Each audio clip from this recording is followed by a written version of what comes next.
আসেন কেন, আপনার স্ট্যাটাস নাই আসেন কেন? ও বনু ইসরাইল একই কথা বলছে, ও তো টাকা নাই, স্ট্যাটাস নাই, নিতে হবে কেন? তখন আল্লাহ পাক বলছেন যে ওয়াজাদাহু বাসতাতান ফিল ইলমি ওয়াল জিসম। আল্লাহ পাক তো তালুতকে দুটো কোয়ালিটি দিয়েছেন। আল্লাহ পাক তাকে শারীরিক শক্তি দিয়েছিলেন এবং জ্ঞান দিয়েছেন, প্রজ্ঞা এবং জ্ঞান দিয়েছেন। তার নেতৃত্বের মানদণ্ড কয়টা এখানে বলেন? দুটা। শারীরিক শক্তি থাকতে হবে ঠিকঠাক, ফিজিক্যাল স্ট্রং না হলে তো সেটিল করতে পারবে না, আর মেধা থাকতে হবে, জ্ঞান। আসলে কি এই দুটো এখন নেতৃত্বের মানদণ্ড?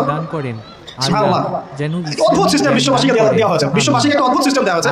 একজন মেজর, একজন কর্নেল, একজন বিসিএস ক্যাডার মানুষ এমন একজন মানুষের স্যালুট করে যে মানুষটা অক্ষর জানা নাই, নামও স্বাক্ষর করতে পারে, এবং সে বিভিন্ন জায়গায় দুর্নীতি করে আসছে, টাকা পয়সা লুটপাট করে আসছে। একজন বিসিএস ক্যাডার এবং একজন আর্মি অফিসার, একজন জেনারেল, একজন মেজর তাকে স্যালুট করতেছে।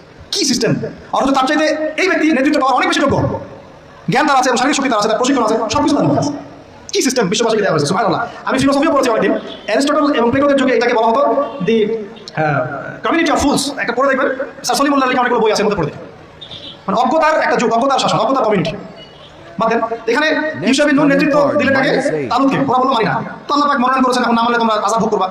তারপরে তারা মেনে নিল, এবার যুদ্ধে যাচ্ছে। ওই জেরুজালেম মুক্ত করতে যাচ্ছে, যে জেরুজালেম এখন তারা মুক্ত করতে যাচ্ছে, ওই জেরুজালেম তালুতের বাহিনী মুক্ত করতে যাচ্ছে। বলে তো তালুত এবং বনু ইসরাইল তখন ভালো না খারাপ? ভালো না খারাপ?